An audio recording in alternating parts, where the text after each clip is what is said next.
I'm a night guard at a local subway station.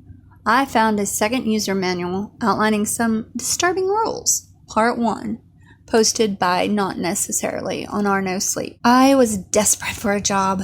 I was in my final years of college and I had lots of student loans built up. As soon as I saw the night guard job advert in the local newspaper, I knew I was fit for the job. I usually stay up late each night anyways, so it won't make a difference to my schedule. I realized I could also just chill on my phone the whole shift and get paid for it. We had a small local subway station for our town. It only had one platform and few trains ever went there. The subway station itself was very old, only used by the local town people. Recently, the old night guard for the subway station had retired and they needed someone to take over the position. As soon as I called, they immediately hired me. Looks like this wasn't a popular job. Let me give you a little description of the subway station. I've only ever been to the station a few times, so basically, you walk down the stairs to get to the subway. Yes, it's underground. Then you will see the long tracks extending forever on either side of you and also a short platform for boarding the train. On the platform to your right would be a ticket and also a security guard booth. Nowadays, you can just tap your Metro card, so the booth was used as a security guard booth. Since it was an old subway station, the lighting also wasn't very good. It was very poorly lit and had a very creepy vibe to it. There were shadows everywhere, and the light was so dim it took your eyes a while to adjust and be able to see your surroundings. So, anyways, here I was, now making my way to my little security booth. The day guard shook hands with me, and as he left, wished me good luck. Who the hell wishes you good luck as they leave you to your shift? I ignored it and got myself settled. I read through the boring instruction manual that outlined basic evacuation procedures and what to do in unlikely scenarios like a bomb threat. My shift was from 10 p.m. to 5 a.m. I was about to just go on my phone and scroll through Reddit when my eye caught on a single piece of paper.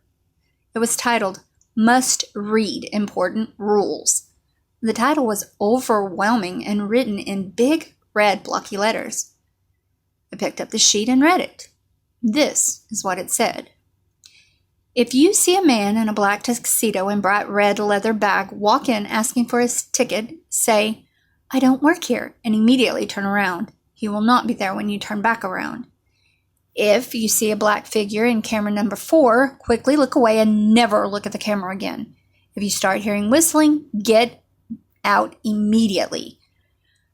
Around 12 a.m., you may see a woman with an umbrella come into the subway station. She will be walking facing away from you. Do not, under any circumstances, try to look at the woman's face. If you see yourself staring at you from any of the cameras, immediately cover up that camera. You may hear yourself speaking, telling you to come out. Stay put in your booth and do not come out. If the door to your booth starts shaking and starts to open, push the door closed as hard as you can. Do not let the door open.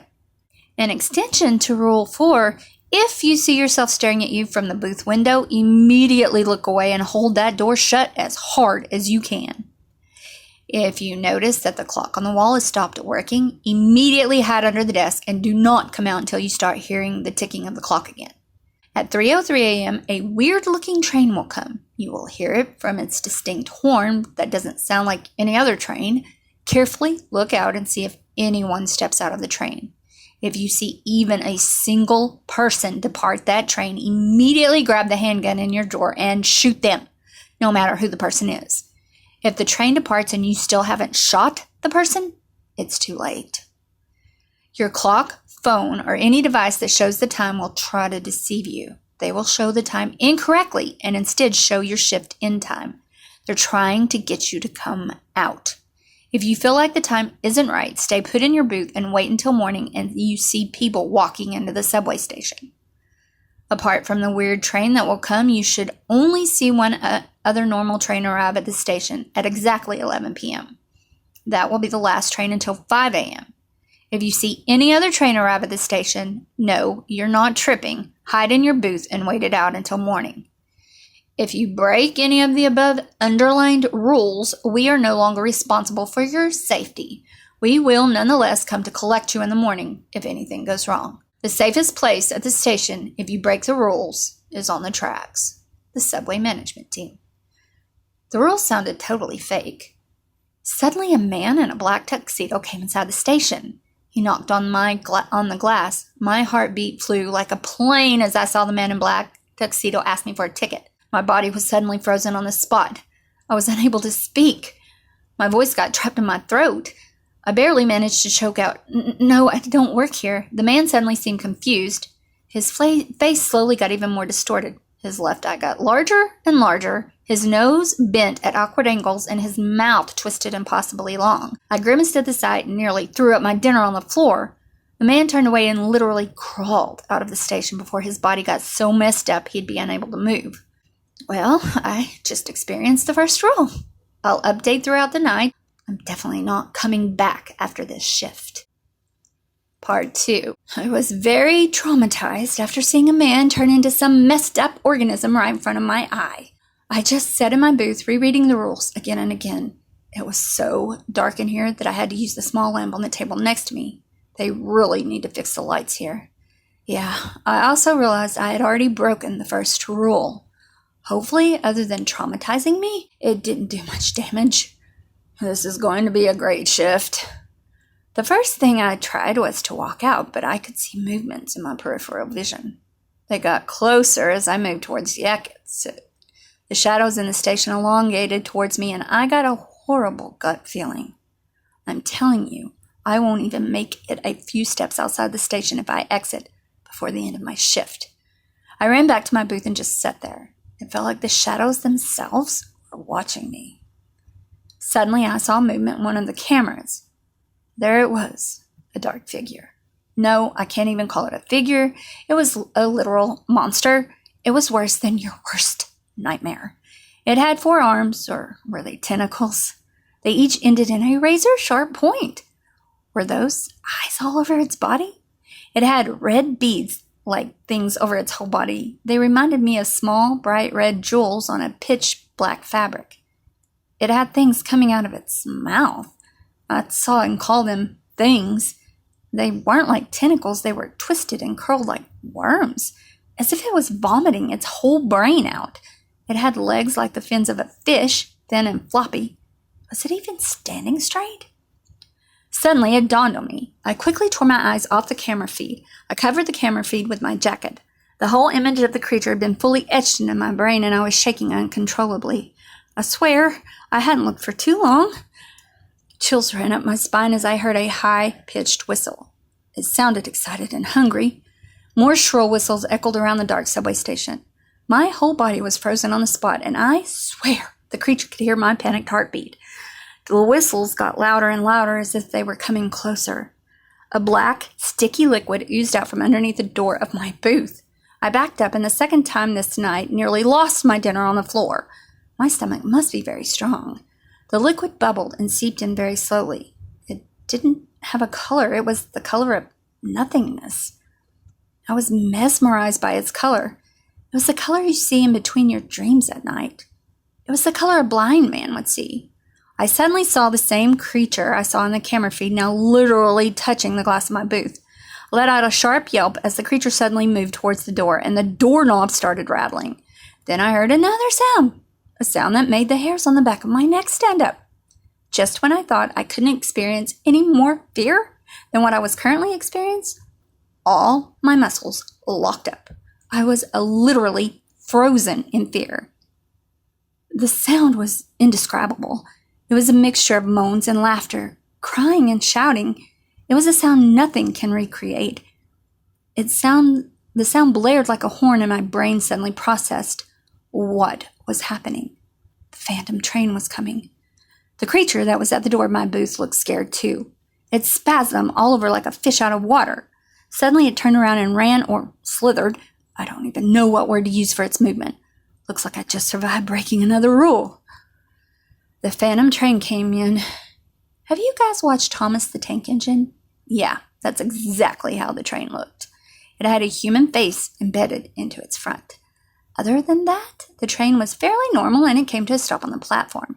I couldn't erase the image of the face of the train looking at me as it stopped by. It had an unnatural grin on its face, its eyes way too big and cartoony. It took a lot of effort to snap out of it and pick the handgun out of the drawer under my desk. It was already loaded. I did not want to break this rule. Even the creature that came after me was scared of this train.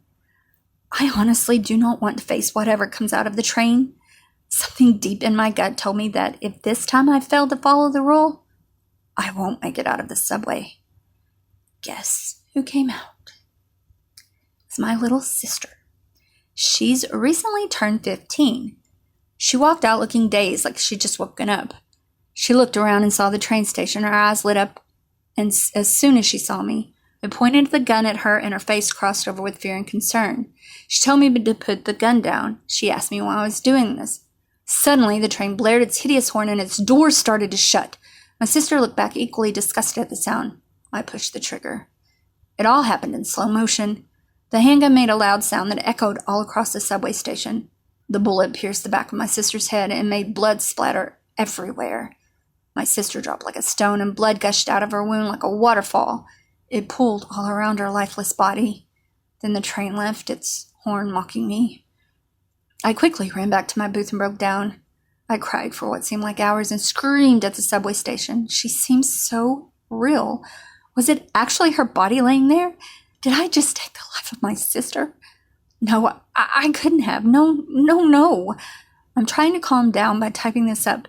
It's still only 3:20 a.m. and I have around 2 hours to go before my shift ends. I don't think I'll make it. This isn't a subway station. It's a portal to hell. Part 3. As soon as I finished typing up the post, it dawned on me that the clock had stopped ticking. I scrambled over to my desk and got under it. Just as I slipped my head under the desk, I caught a view of the platform.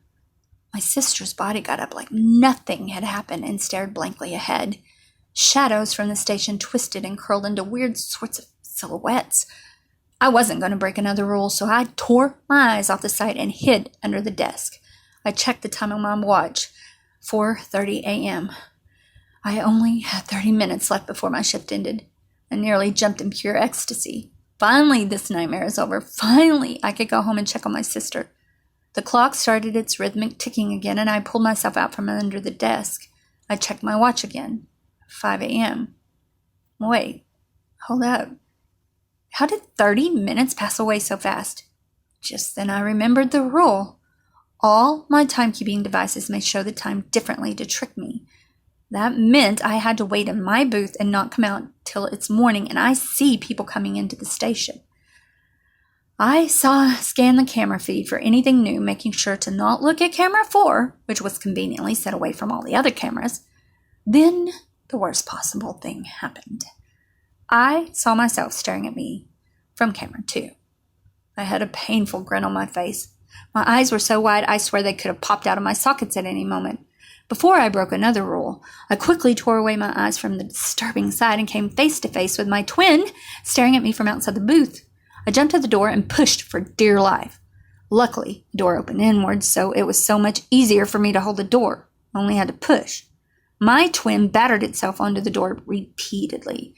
Big, bulky thuds shook my whole body. My twin's shoulder started to get bloody, but he continued unfazed. I could feel myself get pushed further and further back every time he rammed into the door. I was not going to be able to hold the door for any longer. I quickly picked up my handgun from the desk and turned the safety off. As soon as my twin moved back and got ready to ram in through the door, I aimed my gun at the door. My mind took over for me at that moment. Adrenaline pushed through my body and my heart rate was high as ever. My demented twin pushed through the door and fell on the floor. I shot 3 rounds straight into his head and neck. I jumped past his body and sprinted to the tracks. Demented me got up again and ran towards me at lightning speed. I jumped off the platform onto the tracks, and the last thing I remember was hearing my demented twin's ragged breaths right behind me and the crushing impact of my body on the metal tracks. I woke up with a dull pain throbbing through my forehead. I tried to get up and felt even more pain in my knees and my left wrist. How long have I been passed out for? I had lost all track of time. I crawled across the tracks to the far wall of the subway station and slumped against it. My foggy mind cleared, and all the memories of this hellish place came rushing back. I looked around the dark as ever at the subway station for more threats. My demented twin was thankfully disappeared. I had the subway station all to myself again. I was bruised all over, and I'd definitely broken something in both my knees. I had a big deep gash in my forehead. My left wrist was definitely broken, and it was severely swollen. I couldn't move it without feeling intense pain. The adrenaline rush had long worn off, and I felt defeated and extremely tired. If I was going to die here, I wanted to die in peace at least. I took out my phone from my pocket. The screen was cracked into a million pieces, and it wouldn't turn on. My watch was still working, surprisingly, although its glass was also cracked. 4:05 a.m. I had no idea if this was the actual time or not. Either way, I was pretty much unable to get onto the high platform again and walk out of the subway station. I couldn't call for help, which I just realized, why the hell did I not call the police as soon as I broke the first rule so they could get me out of here? I had made several poor choices along the way, and now here I am, ready to die on the tracks. Suddenly, a woman with a deep black umbrella walked into the station. She was facing away from me and looked confused. "Hey, can you call more people? I'm stuck in here. Please, I need help," I desperately spoke out. Shit. I realized too late as the woman turned around. There we go. I just broke another rule. She turned around and gasped as she saw me. She came closer. I guess that's the final rule I'd ever break, I thought, letting the creature do whatever it wanted. Surprisingly, the woman asked me if I was okay and told me to stay put and wait until she got the ambulance here. Then she picked up her phone and started calling. I was only able to mumble a thanks before I passed out again. I guess I got very lucky. I had pretty much broken every single rule on that list and still survived. I returned home, and thankfully my sister was still alive. I told my family I fell down the stairs of the subway station to explain my injuries, which they are definitely not buying. But then again, I don't want to tell them about the rules, or they'll think the head trauma has made me crazy. Today, I received a text on my phone. Congratulations! You have been promoted to work as a night guard on our only night train. We have also sent a sum of $100,000 to your bank account as your pay for your first shift. We hope to see you at Redacted for your next shift in 2 weeks' time. Update. I've decided to work on the night train. I will post my experiences as a new series.